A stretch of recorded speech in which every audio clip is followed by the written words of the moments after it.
I want to welcome everybody to this is Trying Day's 9th roundtable in this series. This one is how do we implement JFK's dream of world peace with husband and wife co-authors Paul Fitzgerald and Elizabeth Gould.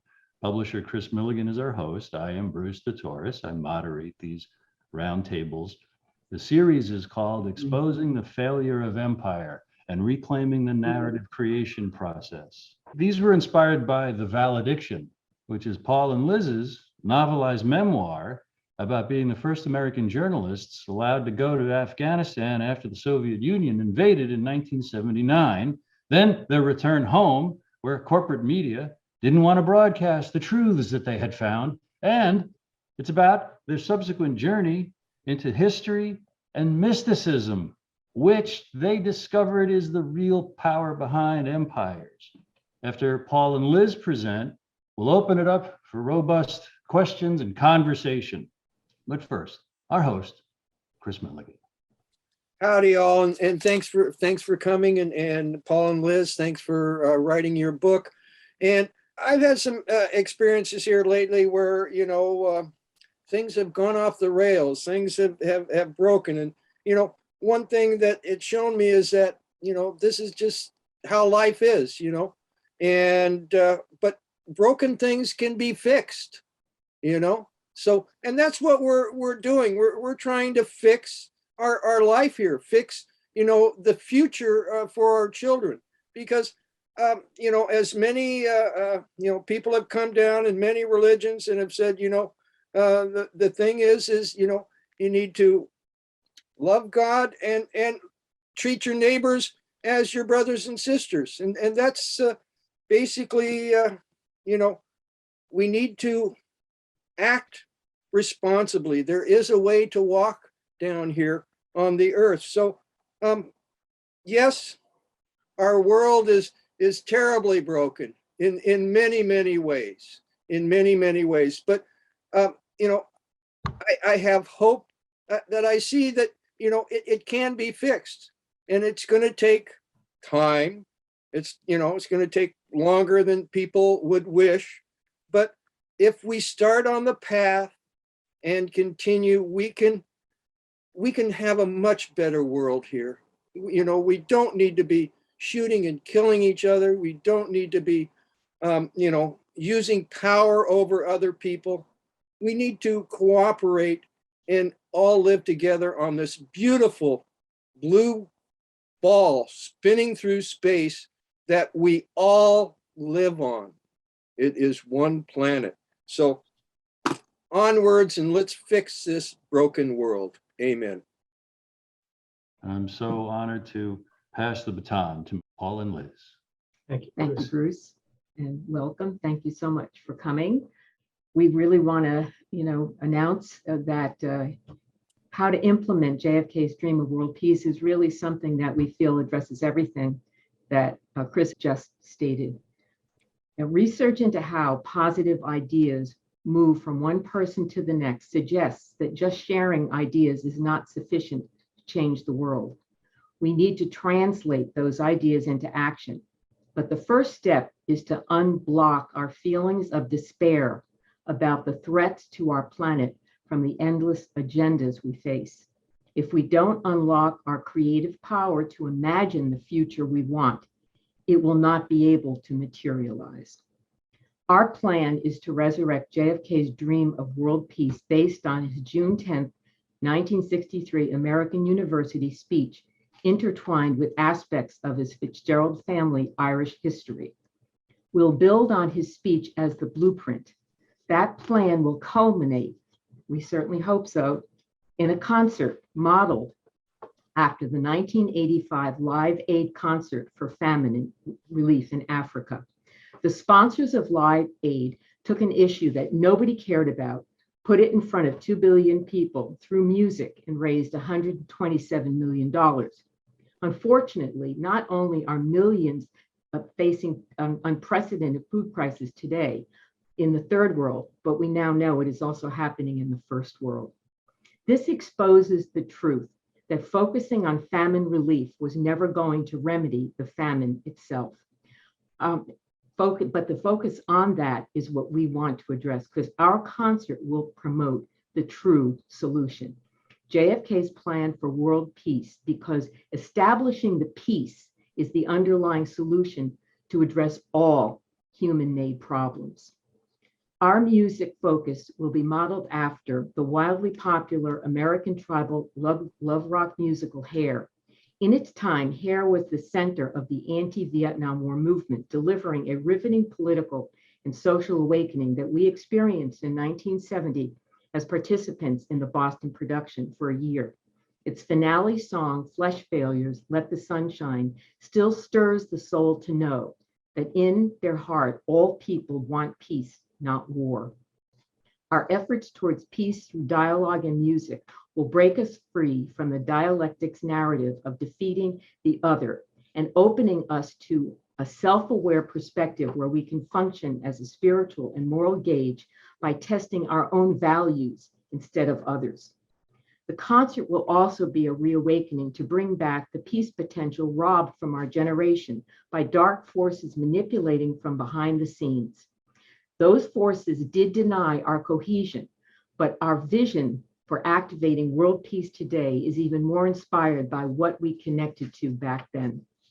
And finally, a new and shocking departure from the toxic war narrative is needed to change the tone and reorient people's thinking away from war to peace as the only solution. And this can be accomplished by connecting to our shared past through JFK's Irish family legacy and setting the concert up in his ancestral home. Ireland is the land that gave birth to the prophecy about the return of JFK's most beloved ancestor, Geroid y Arla, who will rise from the dead at the end of time to free the Irish people from the tyranny of empire. It's time to fulfill that prophecy. And now Paul will present an abbreviated version of JFK's American University speech. Thank you, Liz. I have chosen to discuss a topic on which ignorance too often abounds and truth too rarely perceived. And that is the most important topic on earth, peace. What kind of a peace do we seek? Not a Pax Americana enforced on the world by weapons of war. Not the peace of the grave or the security of the slave. I am talking about genuine peace, the kind of peace that makes life on earth worth living, the kind that enables men and nations to grow and to build a better life for their children. Not merely peace for Americans, but peace for all men and women. Not merely peace in our time, but peace for all time. I speak of peace because of the new face of war. Total war makes no sense in an age where great powers can maintain large nuclear forces and refuse to surrender without resort to those forces. It makes no sense when a single nuclear weapon contains almost 10 times the explosive force delivered by all the Allied air forces in the Second World War. It makes no sense when the deadly poisons produced by a nuclear exchange would be carried to the far corners of the globe and to generations yet unborn. Today, the expenditure of billions of dollars on weapons acquired for the purpose of making sure we never need them is essential to the keeping of the peace. But surely the acquisition of idle stockpiles is not the only means of assuring peace. I realize that the pursuit of peace is not as dramatic as the pursuit of war, and frequently the words of the pursuer fall on deaf ears. But we have no more urgent task. Some say that it is useless to speak of peace until the leaders of the Soviet Union adopt a more enlightened attitude. I hope they do. I believe we can help them do it. But I also believe that we must re-examine our own attitude, for our attitude is essential as theirs. And every citizen who despairs of war and wishes to bring peace should begin by looking inward, by examining his own attitude toward the possibilities of peace, toward the Soviet Union, and toward freedom and peace here at home. First, examine our attitude toward peace itself. Too many think it is impossible, but that is a defeatist belief. It leads to the conclusion that war is inevitable, that mankind is doomed, that we are gripped by forces we cannot control. Our problems are man-made. Therefore, they can be solved by man. Man's reason and spirit have often solved the seemingly unsolvable, and we can do it again. Let us focus on an attainable peace based on a gradual evolution in human institutions, on a series of actions and effective agreements which are in the interest of all concerned. There is no single key to this peace, no grand formula to be adopted. Genuine peace must be the product of many nations, the sum of many acts. It must be dynamic, changing to meet the challenge of each new generation, for peace is a process, a way of solving problems. With such a peace, there will still be conflicting interests, as there are within families and nations. World peace, like community peace, does not require that each man love his neighbor. It requires only that they live together in mutual tolerance, submitting their disputes to a just settlement. And history teaches us that enmities do not last forever. However fixed our likes and dislikes may seem, the tide of time will often bring surprising changes in the relations between nations and neighbors. So let us persevere. Peace need not be impracticable, and war need not be inevitable.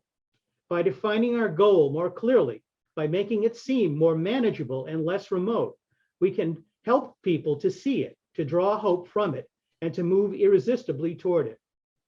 And second, let us re-examine our attitude toward the Soviet Union. It is discouraging to read a Soviet text and find claims such as the allegation that, quote, there is a very real threat of a preventive war being unleashed by American imperialists against the Soviet Union, and that the political aims of the American imperialists are to enslave economically and politically the European and other capitalist countries, and to achieve world domination by means of aggressive wars, end of quote. It is sad to realize the extent of the gulf between us, but it is also a warning to the American people not to fall into the same trap as the Soviets, not to see only a distorted view of the other side, not to see conflict as inevitable, accommodation as impossible, and communication as nothing more than an exchange of threats. No government or social system is so evil that its people must be considered as lacking in a virtue. As Americans, we find communism repugnant as a negation of personal freedom, but we can still hail the Russian people for their achievements in science and space, in culture, and in acts of courage. Among the many traits the peoples of our two countries have in common, none is stronger than our mutual abhorrence of war. No nation in the history of battle ever suffered more than the Soviet Union in the Second World War. At least 20 million lost their lives. A third of the nation's territory, including nearly 2/3 of its industrial base, was turned into a wasteland. Today, should total war break out, our two countries will be the primary targets. It is a fact that the two strongest powers are in the most danger of devastation. All we have built, all we have worked for would be destroyed in the first 24 hours. And even in the Cold War, our two countries bear the heaviest burdens. We are both devoting massive sums of money to weapons that could be devoted to combat poverty and disease. We're caught up in a dangerous cycle with suspicion on one side breeding suspicion on the other, and new weapons begetting counterweapons. In short, both the United States and its allies and the Soviet Union and its allies have a mutually deep interest in a genuine peace and in halting the arms race. Agreements to this end are in the interests of the Soviet Union as well as ours. So let us not be blind to our differences, but let us also direct attention to our common interests and the means by which those differences can be resolved. For our most common link is that we all inhabit this small planet. We all breathe the same air. We all cherish our children's future, and we are all mortal. Third, let us re-examine our attitude toward the Cold War, remembering that we are not engaged in a debate. We are not here distributing blame or pointing the finger of judgment. We must deal with the world as it is, and not as it might have been had the history been different. We must persevere in the hope that constructive changes within the communist bloc might bring solutions which are now beyond us. We must conduct our affairs in such a way that it becomes the communists' interest to agree on a genuine peace. Above all, while defending our own interests, nuclear powers must avert those confrontations which bring an adversary to a choice of either a humiliating retreat or a nuclear war. To adopt that kind of course in the nuclear age would be evidence only of a collective death wish for the world. We can seek a relaxation of tension without relaxing our guard, and we do not need to use threats to prove we are resolute. We do not need to jam foreign broadcasts out of fear. Our faith will be eroded. We are unwilling to impose our system on any unwilling people, but we are willing to engage in peaceful competition with any people on earth. Meanwhile, we seek to strengthen the United Nations to make it a more effective instrument for peace, a system capable of resolving disputes on the basis of law, of ensuring the security of the large and the small, and of creating conditions under which arms can finally be abolished. We are bound to many nations by alliances because our concern and theirs overlap. Our commitment to defend Western Europe and West Berlin, for example, stands undiminished because of the identity of our vital interests. The United States will make no deal with the Soviet Union at the expense of other nations, not merely because they are our partners, but also because their interests and ours converge. Our interests converge not only in defending freedom, but in pursuing the paths of peace. It is our hope to convince the Soviet Union that she too should let each nation choose its own future, so long as that choice does not interfere with the choices of others. For there can be no doubt, if all nations could refrain from the interfering in the self-determination of others, the peace would be much more assured. This will require a new effort to achieve world law, a new context for world discussions. It will require increased understanding between the Soviets and ourselves, and increased understanding will require increased communication. One step in this direction is the proposed arrangement for a direct line between Moscow and Washington. We have also been talking in Geneva about our first step measure of arms control designed to limit the intensity of the arms race and reduce the risks of accidental war. Our long-range interest, however, is complete disarmament, designed to take place by stages, permitting parallel political developments to build the new institutions of peace which would take the place of arms. And however dim the prospects are today, we intend to continue this effort in order that all countries can grasp what the problems and possibilities of disarmament are. The one area of these negotiations where the end is in sight, yet where a fresh start is needed, is in a treaty to outlaw nuclear tests. It would place the nuclear powers in a position to deal more effectively with one of the greatest hazards, the further spread of nuclear arms. It would increase our security. It would decrease the prospects of war.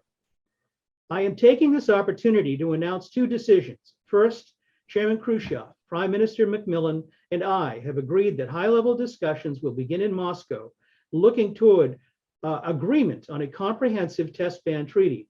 Our hopes must be tempered with the caution of history, but with our hopes go the hopes of all mankind. Second, to make clear our good faith convictions, I have now declared that the United States does not propose to conduct nuclear tests in the atmosphere so long as other states do not do so. Such a declaration is no substitute for a binding treaty, but I hope it will help us achieve one. Nor would such a treaty be a substitute for disarmament, but I hope it will help us achieve it. Finally, let us examine our attitude toward peace and freedom here at home. The quality and spirit of our own society must justify and support our efforts abroad. We must show it in the dedication of our own lives. But wherever we are, we must all live up to the age-old faith that peace and freedom walk together. In too many of our cities today, the peace is not secure because freedom is incomplete. It is the responsibility of the executive branch at all levels of government to provide and protect the freedom of our citizens by all means within our authority. It is the responsibility of the legislative branch wherever the authority is not now adequate, to make it adequate. And it is the responsibility of all citizens of this country to respect the rights of others and respect the law of the land. And it is not peace a matter of human rights, the right to live our lives without fear of devastation, the right to breathe air as nature provided it, the right of future generations to a healthy existence. While we produce to safeguard our national interests, let us also safeguard human interests. And the elimination of war is clearly in the interest of both. No treaty can provide absolute security against the risks of deception and evasion, but it can, if it is sufficiently effective, it is in its enforcement, and if it is in the interests of its signers, offers far more security and fewer risks than an unabated, uncontrolled, unpredictable arms race. The United States will never start a war. We do not want a war. We do not now expect a war. This generation of Americans has already had enough, more than enough, of war and hate and oppression. We shall be prepared if others wish it. We shall be alert to try to stop it. But we should also do our part to build a world of peace where the weak are safe and the strong are just. We are not helpless before that task or hopeless of its success. Confident and unafraid, we labor on, not toward a next strategy of annihilation, but toward a strategy of peace. Next, Liz will present an overview of our hair experience and while that experience still matters. Thank you. Amen. We were working on research for an article a number of years ago on mind control that included the role of MK Ultra, the CIA's project, which operated from the early 1950s through the 60s.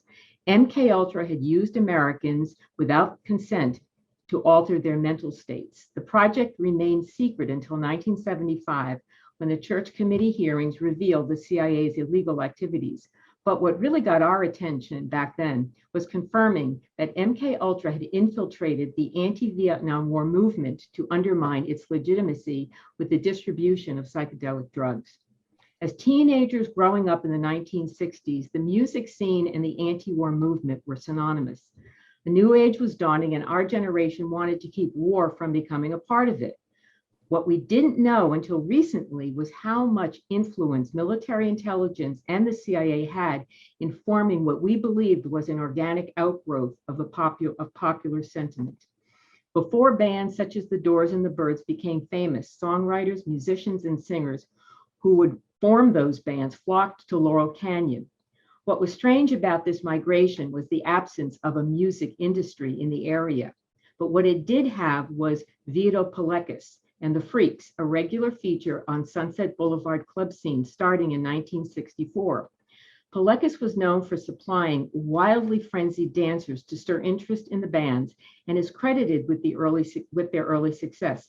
Having materialized a musical revolution out of thin air, he was also credited as the inspiration for the hippie movement's fashion and free love communal lifestyle. Another oddity was that many of the artists who arrived there descended from influential families, had military or intelligence backgrounds or connections to high-ranking military personnel. Frank Zappa, creator of the Mothers of Invention, spent his youth at the Edgewood Arsenal Chemical Biological Center, where his father was a chemical warfare specialist. Edgewood Arsenal was connected to MK Ultra's mind control program. Major Floyd Crosby, father of David Crosby of Crosby, Stills and Nash, was an Annapolis graduate and World War II military intelligence officer, descended from the Van Rensselaers, a prominent American family. Doors keyboardist Ray Manzarek served in the highly selective Army Security Agency as an intelligence analyst in Laos in the run-up to the Vietnam War. And Doors producer Paul Rothchild also served in the same military intelligence corps in 1959. And Jim Morrison was the son, as many already know, of U.S. Navy Admiral George Morrison. In August of 1964, U.S. warships under Morrison's command claimed to have been attacked while patrolling Vietnam's Tonkin Gulf. Although the claim was false, it resulted in the US Congress passing the Tonkin Gulf Resolution, which provided the pretext for an escalation of American involvement in Vietnam. Morrison never spoke publicly about his father's role in creating the false flag that was used to deceive the American people into accepting a war against Vietnam. But more intriguing was Morrison's lack of interest in music until he transformed into one of the most glorified rock stars of all time. As the Doors' lead singer, Morrison played a major role in forming the band's identity. He chose its name from Aldous Huxley's The Doors of Perception. Huxley's doors opened through the use of psychedelic drugs. He was also a key player behind MK Ultra's use for social control. In a 1949 letter to George Orwell, Huxley described psychedelic drugs as far more efficient than prisons.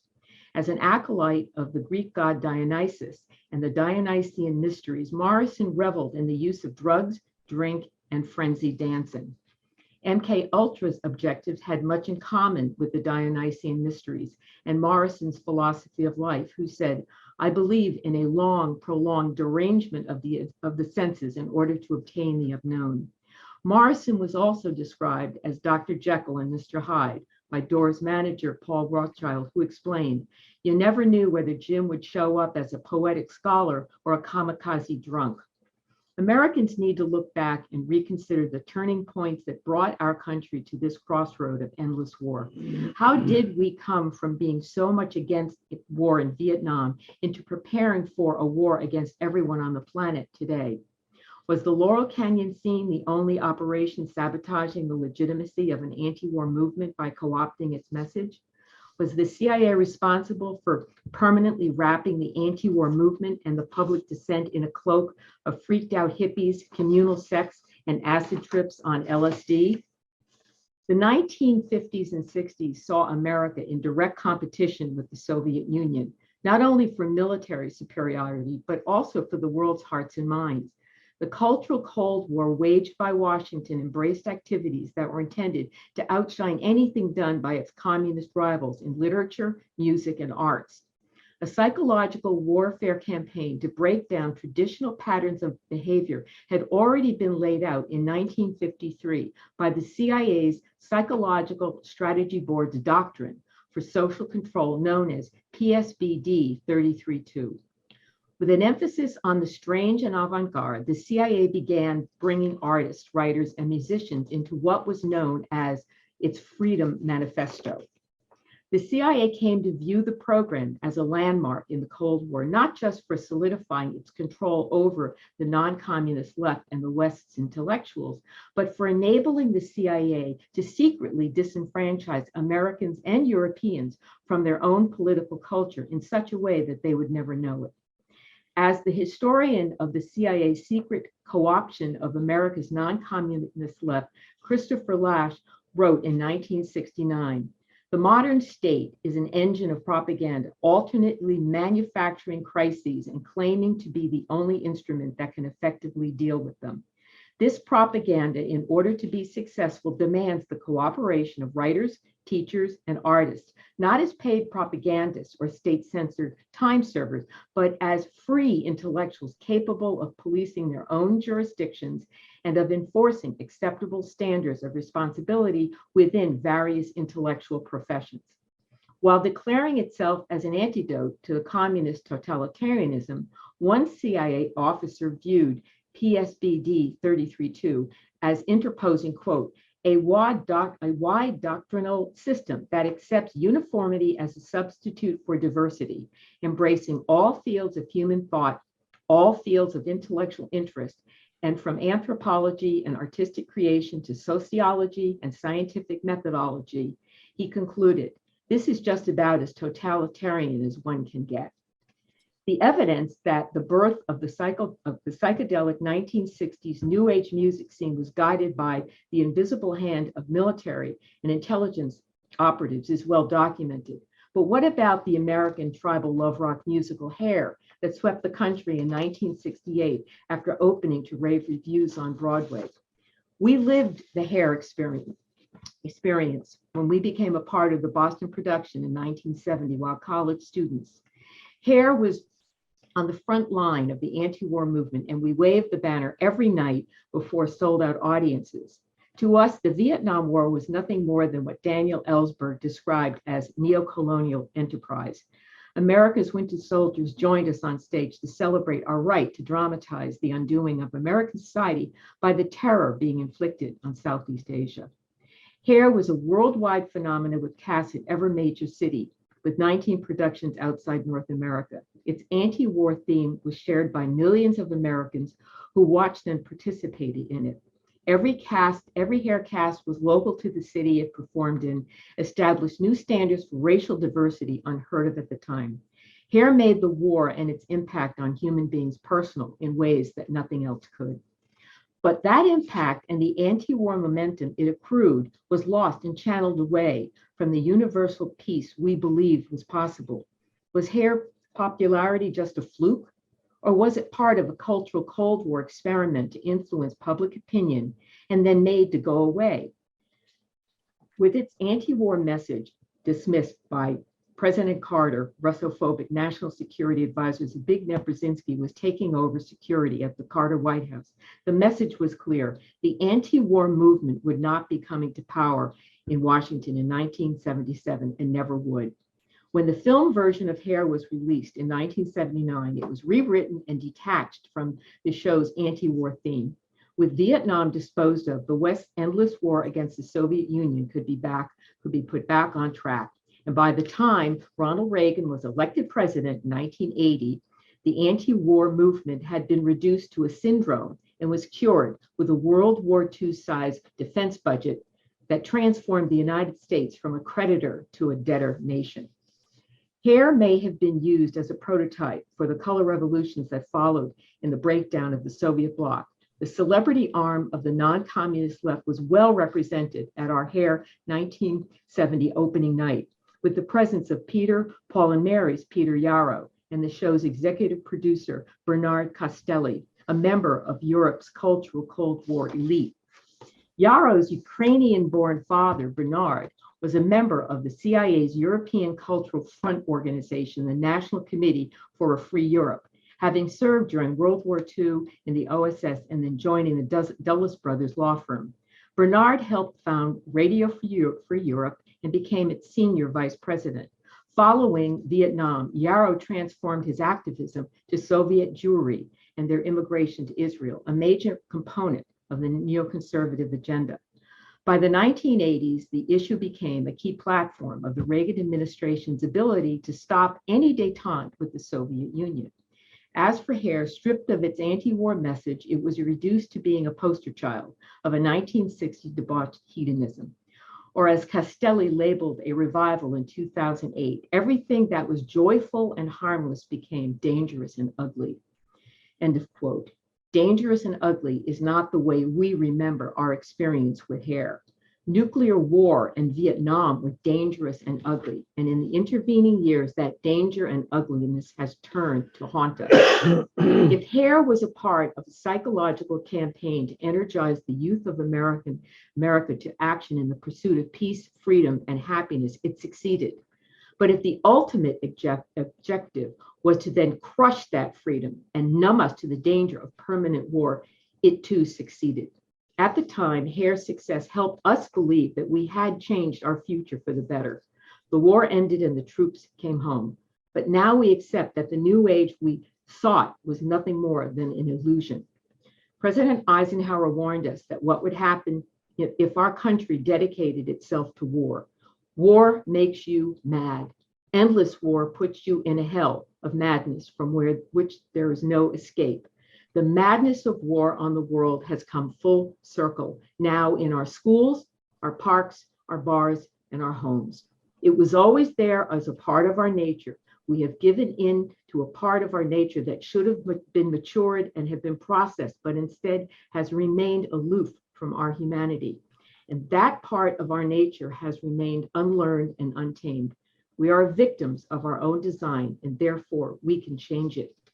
The CIA did succeed in redirecting Americans' anti-war sentiment toward accepting permanent war. To paraphrase Hermann Goering's statement at his Nuremberg trial, people don't want war, But people can be brought to the bidding of their leaders by instilling fear or denouncing the pacifists for exposing the country to a danger. And it works the same in every country. Our only course is to step outside today's growing war narrative and see where we are in the paradigm. The false narratives that control our thinking will fall away as we replace them with the deep knowledge and acceptance of what we have actually lived through. As the past finally becomes prologue, we can imagine the genuine future that we truly want and start to make it happen. And we'll end our talk presenting a video of Paul singing Flesh Failure, Let the Sun Shine In with the Boston cast of Hair at the 1970 performance in front of Boston City Hospital. It was a cloudy afternoon when the cast started singing the words, Let the Sun Shine In, and the sun literally burst through the clouds as if on cue. Unknown to us at the time, the concert was filmed by the hospital's mortician and magically found its way to us a decade later. Although the video is of rough quality, the healing tone generated while delivering Hair's finale song of peace to audiences for a year still shines through, and we are thankful to be able to share it with you.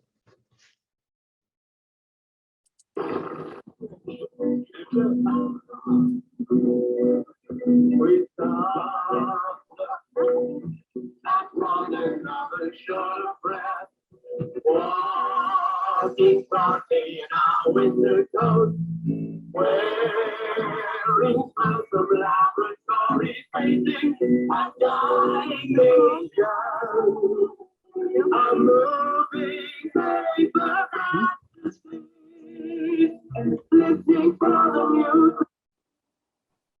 With the breeze of lovely tunes,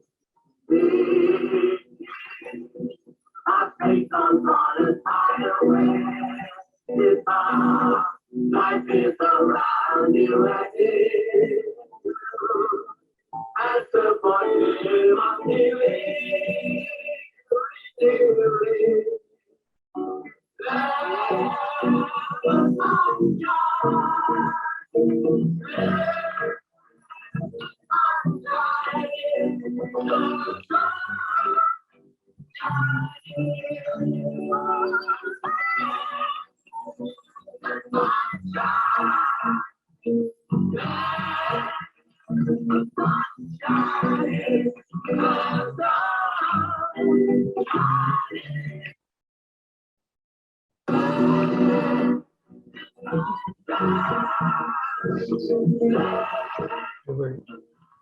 It's being knocked down.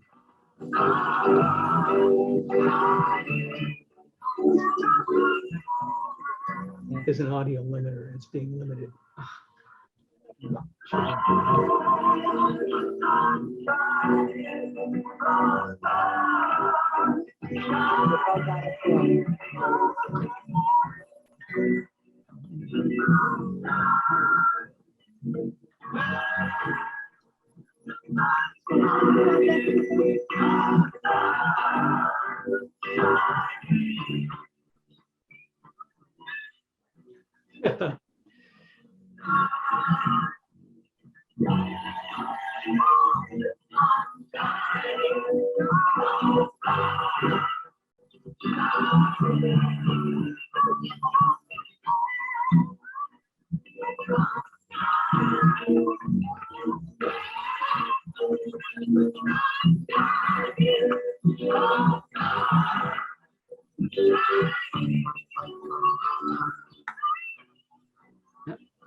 Unfortunately, the sound quality just doesn't exist. The actual sound is quite decent. There was some kind of limiter that came up apparently on the audio, but we actually have this now on TikTok, and we also have it on YouTube where you can really hear the whole song. Yeah. I'm going to disagree a little bit with Liz, because the story is, okay, the secret societal system out in the shadows, they already affected one generation in the 1860s, okay, who were the teens and preteens in the 1860s. and they didn't cohere. They were the civics generation of our cycle of generations.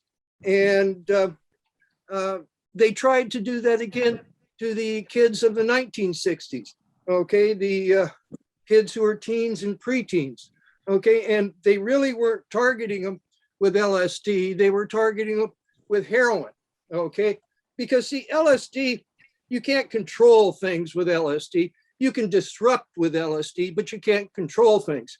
And then again, the Vietnam War was a planned war. It was planned, and its basic thing was to create a drug culture in the United States and in other countries by sending kids to hell for 1 year, where they were then proffered heroin. Because I mean, the whole when World War II, you signed up for the duration.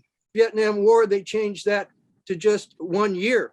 Okay, and you know, I'm the son of a CIA officer. Okay, and I grew up in an intelligence household, and intelligence officers don't talk at home, and they don't bring their kids into operations. And actually, the LSD and the hip, we are here talking about this because the kids who were teens and preteens in the 60s actually did cohere. The people in the shadows didn't want us to cohere. We were supposed to be a lost generation. We did cohere. Well, actually, We cohered as hippies around a joint being smoked around a circle with a little bit of LSD thrown in. Okay. I think, Chris, I absolutely agree with you. We have some differences on, certain things which you know more about. We're just giving our perspective on what it looked like from where we were coming from.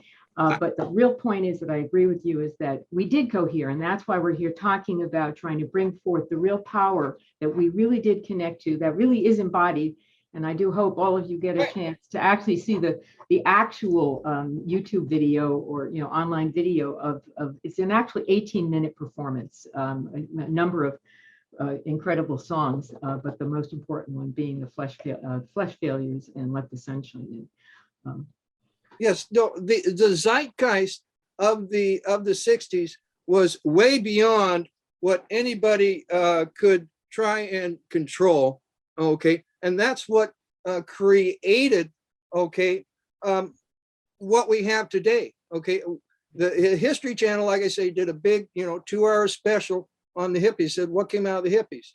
Well, they said the personal computer, okay, and the internet, which we're using here to fight the corruption that has been people using secrecy to lie, cheat, and steal. Okay, and that's the situation. That's the dynamic where we're at. And within this dynamic, okay, what is it that they do? They get people to fight each other.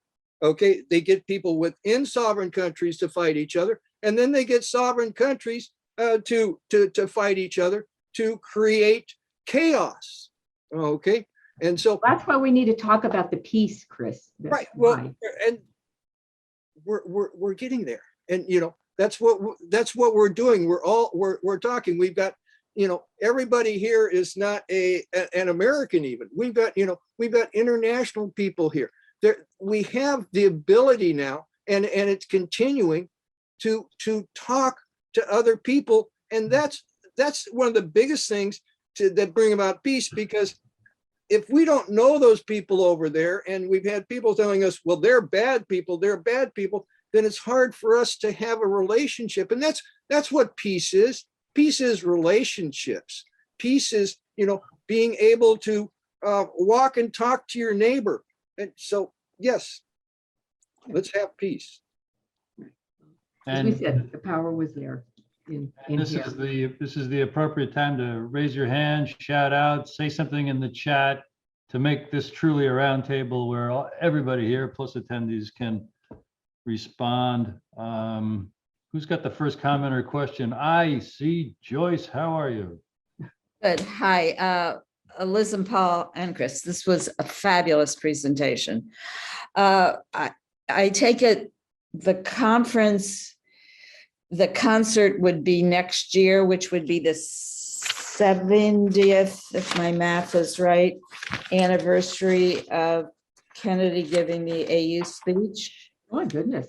Wow. You know, That would be it quite a it would be target. the 60th. Yeah. It would be the We 60th. certainly, yeah, well, needless to say, I mean, the whole idea would be to, to put together the plan requires, I think, the initial plan of the actual peace plan, which we feel that, as you heard, JFK really did all the hard work for us. I think it's really all there. All of the justification and the explanations and the way in which you have to talk to people who are being pulled by the ones who really have the dialectic in their mind, and they're so caught in the dialectic they really can't stop, and they pull people in with them. And there's a lot of people who don't want to be pulled in anymore, but it's very hard. We know we call them the neocon types, the ones who just basically want the war to go on and on and on.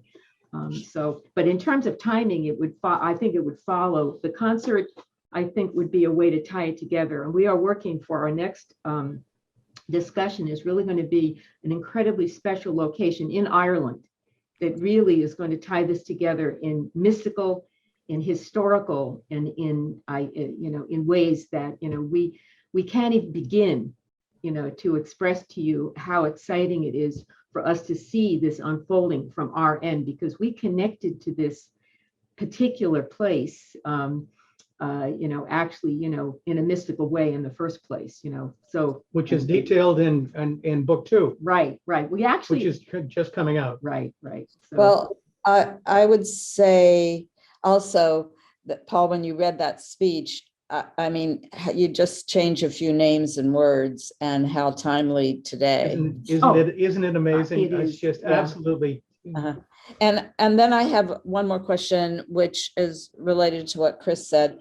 So if we agree with your thesis about the CIA, et cetera, undermining the peace movement, and I would suppose in our time, Black Lives Matter, were the artists and the intellectuals duped?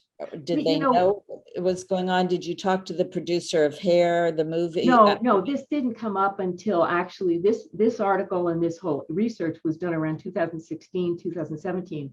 And we just never put any energy into we knew about influences, but we never really made that a specific focus. But the Hair, the idea that Hair, everything happened in that year convinced us that we really had a powerful experience that was authentic. And to live through, to see the entire disillusionment of the anti-war movement did get our attention. We really didn't know what happened. So in that sense, we don't know, which artists may really have understood why they might have, gotten their band, got sponsored. May have been because they had the right connections. We all know that's very possible.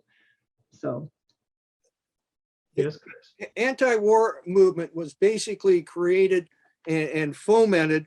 When you went to the top of it, you found who were quote unquote commies. And why was that? It was basically, they'd created this thing. You had the Spanish-American War, then you had World War I, World War II. You had a war every 20 years, every generation. What did your daddy do in the war? Okay, they wanted to create, use that, because the kids that were teens and preteens, we were supposed to be a pieced out, drugged out generation, to use that as a counterpoint to our parents' generation. For one thing, they didn't want us talking to the older generation because it's easier to do the fomenting of falseness.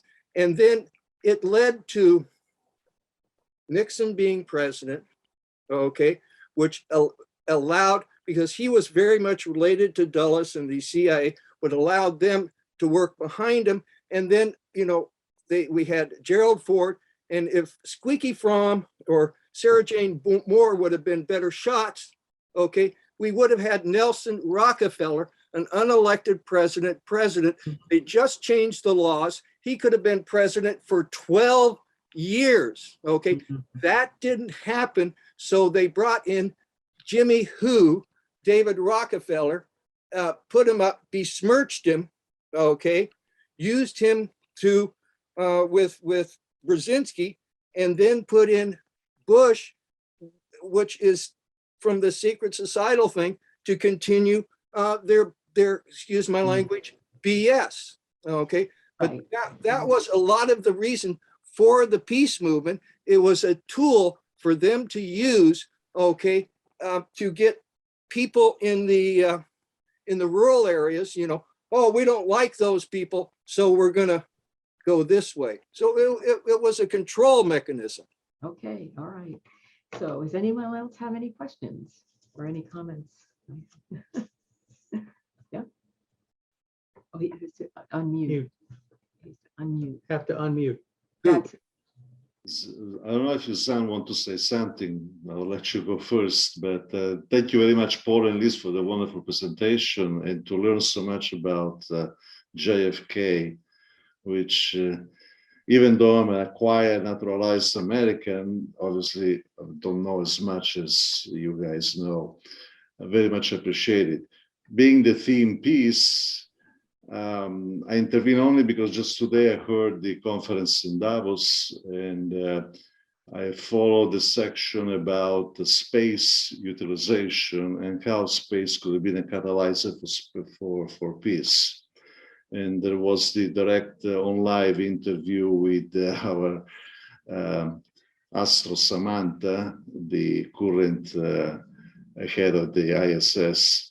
And she explained a few things. And one of the questions was, well, you're working with Russians, how's the relationship, basically? And she said, well, great, on a friendship basis, because we know each other for a long time, on a professional basis, because obviously we have the same common objectives, and that's what's guiding us towards, ultimately, that is peace. It's one thing that was wonderful to hear tonight from Paul was the first time I hear since February 28th, somebody talking some of the good aspects, the positive aspects of the Russian culture. I don't want to talk about the Russians, but the Russian culture. That is what, as you pointed out, the cultural, the artistic, all the different endeavors that made them the great cultural civilization that they are, as well as the Western ones. That's a message that doesn't get across enough. If, as well as the only one time I heard the reply to Russia saying NATO is not an invasion alliance, NATO is a defense alliance. So what are Russians afraid of NATO? We do not invade nations and people, we protect them. So all this complete misunderstanding, to be polite, is what ultimately is keeping us away from peace. yes. Thank you, Hassan. Thank you. Thank you. Anyone, panelists, anyone want to reply to Hassan? Carol has a. Carol. Yeah, I was gonna, yeah, I totally agree with your comment about the focus, but I think that's why it's so important being able to look back at JFK's effort and realizing at the time, you know, when, you know, that, I mean, this is a man who faced Curtis LeMay, you know, suggesting dropping 200 atomic bombs, you know, in a quick run to destroy the Soviet Union, you know, during his presidency. So he certainly knew what he was dealing with, but I think you could hear in his effort to address the actual real intensity of that level of, you know, of warrior, you know, inside these administrations, at the same time trying to turn the world on. Most of us want peace. Very small percentage of people are these insane neocon warriors. They control, unfortunately, a lot of the platforms that you know, sort of contains everything. And the actual desire of the people has really been cut out. And I think that's what we're really trying to establish with this idea. We're trying to empower people to get out there and say, this is a really important job for all of us to really take seriously. We've got to get the peace going. We've got to get it back. And as I said about, you know, the famine relief, you know, for Africa, you know, you do not relieve famine by basically giving people food. You basically have to end the war.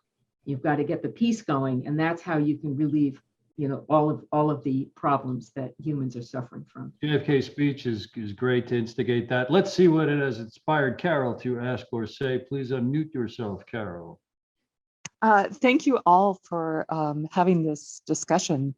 And I really appreciate Paul and Liz's work profoundly, as well as JFK's experience and his speech that you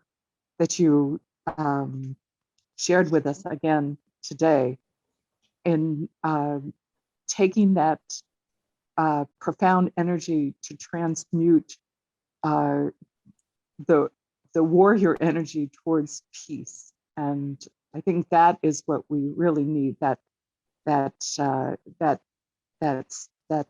alchemical, mystical, magical shift within people to put as much energy towards peace as these insane people put towards dividing, separating, conquering, destroying, and towards war. And the last couple of weeks have been pretty intense for me, attending concerts, protests, rallies, or organizing. And every time I've brought up the mystical imperialism and revitalizing JFK's dream of peace, I've gotten a very positive response. And I've also witnessed some of that transmutation energy. There was a conference looking at COVID and beyond, where Dr. David Martin helped organize. And he also, I think, has done a lot to move from shifting from that intelligence warrior energy towards peace. And I just want to share one story. He was talking precisely about that famine in Africa and how when they were put on that giant concert, one of the things that was overlooked was the fact that there was this abundant source of seaweed just adjacent to Africa.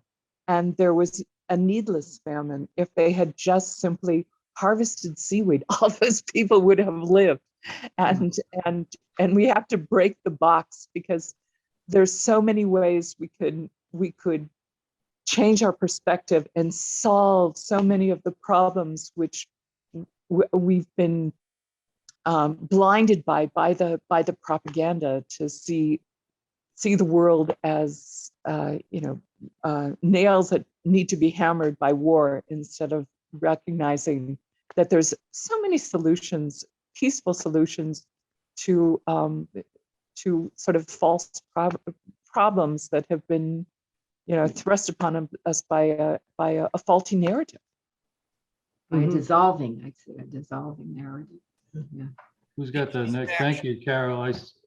Go ahead. Oh, just pieces in action. And when I talk about earlier about these intelligence actions, are the zeitgeist of the time overruns them.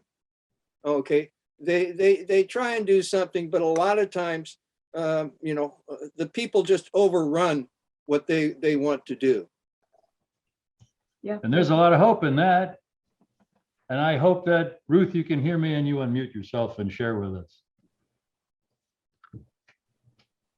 There, can you hear me?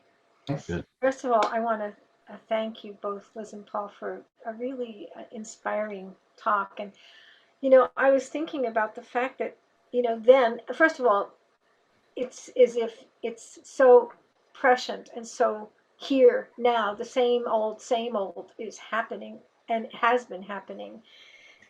But then we had a leader who actually took the reins and led us.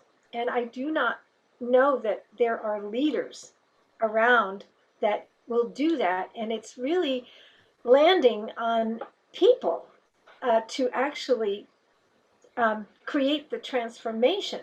Simultaneously, what you were talking about, Liz, is the mind control, which has gotten even more and more sophisticated, is happening. And it's kind of, it's telling narratives that are making people more prone to violence. And so it's like I feel like helping people understand the mind control as part of the story being told, I think is so essential. Because I just put something out and I got told I'm a conspiracy theorist, and it becomes this, you just, anytime you put new information out to somebody that might give them another point of view, there's a narrative that they have been programmed to say conspiracy theorist. They look on Wikipedia and that's it. And but so I feel like there's something about that, and there's also, excuse me, She'll be there's back. also something that I wanted to say about Carol's comment about the seaweed, and that is how it is that we are programmed to so seduced by authority and authoritarian structures, and giving our power to large structures. And I it's like there's seaweed in the ocean, eat that. But people don't have been so programmed to think that they cannot help themselves. And so I feel like part of the story of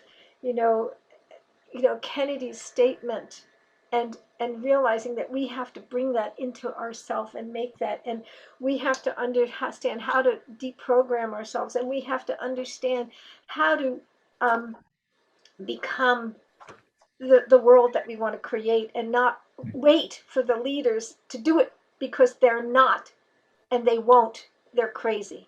That's why you come to these things, and I love hearing what you have to say, Ruth, because we've really got to empower ourselves and each other, our fellow humans, not only on a Zoom, but also in every way, shape, and form every time, to think for ourselves. Why do I think what I think? And that's how we become very valuable to each other as friends and family members. Who now is inspired to say or ask something? Well, I just wanted to make a quick comment about what Ruth said. I think that in understanding that the true power, what we've been trying to get people to understand, is the use of your imagination is where the real creation happens. I just read something this past week that claimed at a scientific level, the idea that your brain functions exactly like a womb, exactly like a womb. It was called a womb, that it is for the thought is actually being created constantly. You're naturally producing thoughts, and some of them, there's a conception. There's some idea that you pops into your head, and some of them turn into something because that's where you're headed, that's where you're going, but it's coming out of your own creative process. And it's a natural process. Well, we have to take that power to begin actually formulating literally in our mind a thought form about the future we want. We cannot control these insane leaders today, okay, from not abusing the power they have. We really can't, we can't just make that go away. But part of our energy has to be put in creating literally in your mind a thought form about the future you want. And we feel that the idea of everyone focusing on the peace plan that JFK left for us, okay, died for, personally, I think, partly because of it, because it's so powerful, that this is a way that it's something we all can believe in. And all the issues that maybe we don't agree on are not going to be a part of that discussion. It can't be a part of that discussion yet.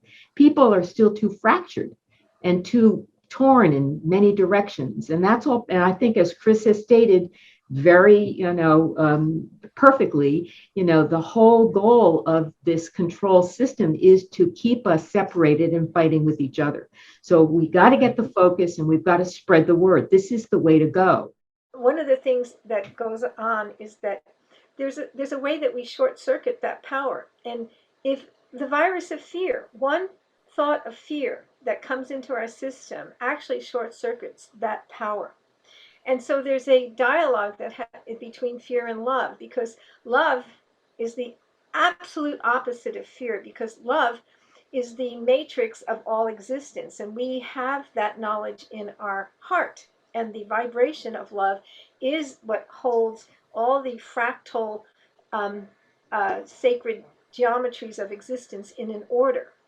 And we are connected to that. So there's also an addition of the vibration of love and connectedness that actually empowers that capacity of the brain to vision.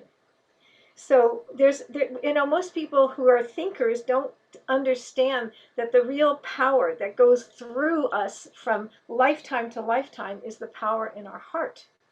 And that we have to begin to understand how to activate that as we hold vision. But the vision, it's like, it's not always thought. It's a frequency. It's a barcode of a reality that we understand that we want to create. And so it's a frequency of knowledge, of knowing, and we, as we pass it through our heart and then allow that heart to connect to the universal consciousness that we are, we really give power to that creative process. You're reminding me how much I love what I've read and studied and written about the nature of reality and the nature of creation, and it is ours to choose if we can snap out of the habitual thinking and also being repeaters, because it's very easy for humans to repeat and echo what our society and our culture and those in our community is thinking and saying. And like Liz also just taught us so many amazing concepts in this whole roundtable, but Liz and Ruth echoed, the mind is a womb. It's like, yeah, and the thoughts that we habitually think, they just get stronger and stronger and stronger. And are we thinking anything that makes us feel good? Are we thinking anything that's true? Are we thinking that's anything that helps our community or a country? I just wanted to throw something in by analogy. I've recently been looking back at the amazing work of Hannah Arendt of 1963, when she was commissioned to observe the trial of Otto Adolf Eichmann, and came to the conclusion that was much debated at the time, but I think is sort of forgotten now, about the banality of evil. Mm-hmm. And the idea that this man was a truly ordinary individual who simply was doing what he was told by Hitler and his henchmen, and that the real challenge is to be an outlier. In other words, the people who are going against the status quo. And so what we're really dealing with here is a bandwagon problem that we're herd animals. And so everybody wants to be doing the right thing and getting on the right bandwagon. And we certainly see it right now. And I think we need to go back and quote her, right? As well as quoting both of you. Right. Well, I do think that one of the quick answer solutions for some of the problems we're suffering from is the incredible power of the hierarchical structure. There, people really are basically shut down, that they really don't have the power, and they don't understand that is exactly what. Zan, remember too, though, that Hannah Arendt was attacked for taking that position as well. And that's an important thing that most people don't focus on. Mm-hmm. The fact is that some people wanted it to be, they wanted the Nazis to be evil. They wanted it to be an evidence of evil because it fulfilled a political agenda. And, and the fact is that it was not, they wanted them to be different than normal human beings. They wanted them to have some kind of demonic power. They wanted to be shown that way. And I mean, what have we had every time that the war machine in this country in the West gets ginned up against an enemy? They use Hitler as the example. Every single bad boy is it's Hitler. a motor. He's the devil. We have to get the devil. Yeah. This is the war of light against dark. It's right in the Team B report from 1976. They invoked it, the Manichaean, us accusing, Team B accusing the Soviets of being black and white about these issues. When those people, many of whom we talked to from that time period, Galbraith and Paul Warnke and a lot of the people involved with it, simply said, all they were trying to do was they saw us as the aggressor. So you get caught into that kind of duopoly where that's the dialectic. And that's where we have to be. So we have to start understanding that these things are auto-generated and just kind of like pulling the plug on. Right. Anyway. I see some hands. I'm going to ask Joyce, what's on your mind? Well, in this category of imagining peace, fortunately, this is a forum where I don't feel uncomfortable bringing up the subject of dreams, our nighttime messengers. And I would just urge everyone on the call to think about the dreams that you remembered in the past week or so and or after this presentation, and see if there is a path to peace for you, either through the word, the messages of your dreams, or an image. And I would like to ask Paul and Liz, in addition to JFK's words at that AU speech, is there one image that you could use as a totem, logo, etc., but or in all the dreams that you've had, one image or one dream that stands out as a inner wisdom path to peace? A single dream. I think you had the one with the lady, the image. Yeah, I I think did that would have be I had a very profound three-dimensional dream one night in which I was confronted by a very, very 900-foot tall woman dressed in a white gown, standing in the clouds with an octagonal crown on, holding back 3 black horses with her right hand. The black horses were rearing back and she was holding them back. And I quite literally believed that it was a death dream, that I had died and I was passing on, and that I was being greeted by some matriarchal figure from the ancient past who was welcoming me to another realm of existence.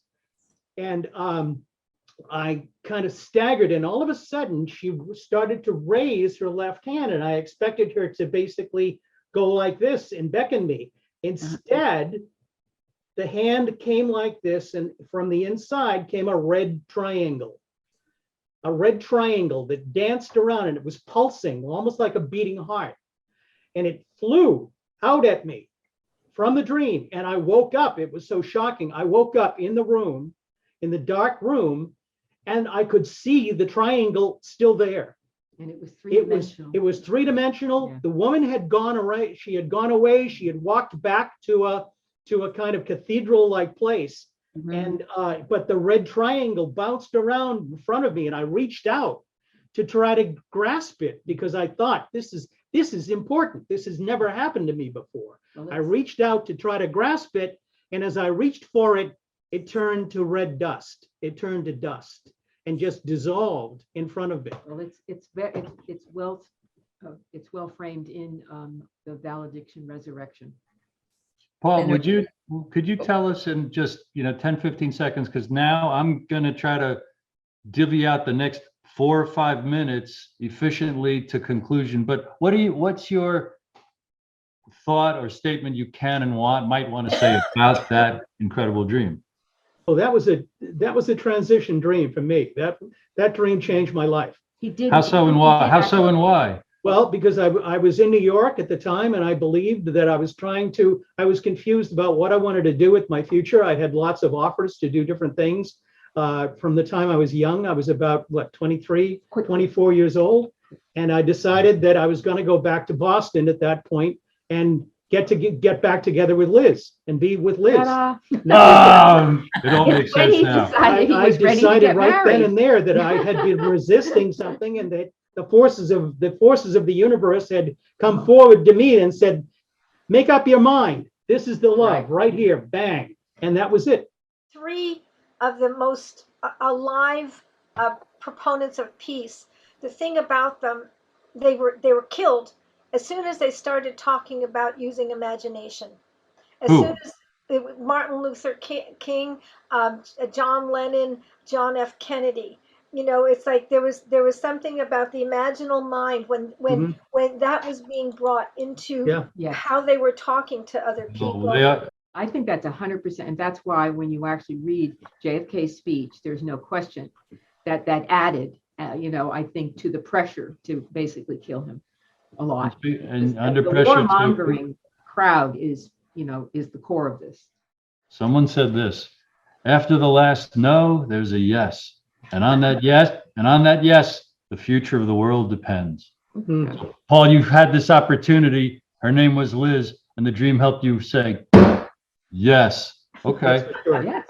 It's Yeah. time. And that was long before we really got to the level we got once we started having the dreams with Oliver Stone. That changed everything because we Yeah. realized dreams are not private. Yeah, Dreams are not private. we had been apart on and off for a 7 year. years. Yeah, for 7 years, and that was just that instant moment, in which I said, okay, that era has ended. Time for a new one. So you see, in truth, So- when he said he thought he had died, something had died. He Something was had letting died, go of right. a stage of his life. Yeah. That's what Amen. happened. Amen. And now it's time to go around the horn with our panelists. Paul and Liz, kind of final words or benedictions. Well, I guess, listen, guys, our whole point here, and girls, guys and gals, I know that's not a good word. Anyway, our whole point here is to really figure out how to activate this. We need your help. We need your ideas. We need, to really think in serious terms about it. We think the core ideas are very alive, but they require, and I think, Carol, when you mentioned David Martin, okay? I mean, that is the kind of person that has done a lot of work in a lot of realms and has a lot of positioning power. We need people to be, approached who have the ability. I mean, we want, as I mentioned, Live Aid, okay? You're talking about the top bands in the world, okay? It was organized by the top people in the world. We don't quite have that step up yet. We need to, we need that ability to get into some kind of a system that actually could believe in this and, and give us that step. So we're trying to open up that channel. And if anybody has ideas like that, who can we go to with this kind of idea that would see And potential? if people want to get in touch with you and Paul, what's the best way? You Chat can this. contact me. I'll get a hold of them. TrineDay.com and 1-800-556-2012. And my comment is peace is an action. It is not just a thought. It is action. It is what you do. Okay. And onwards.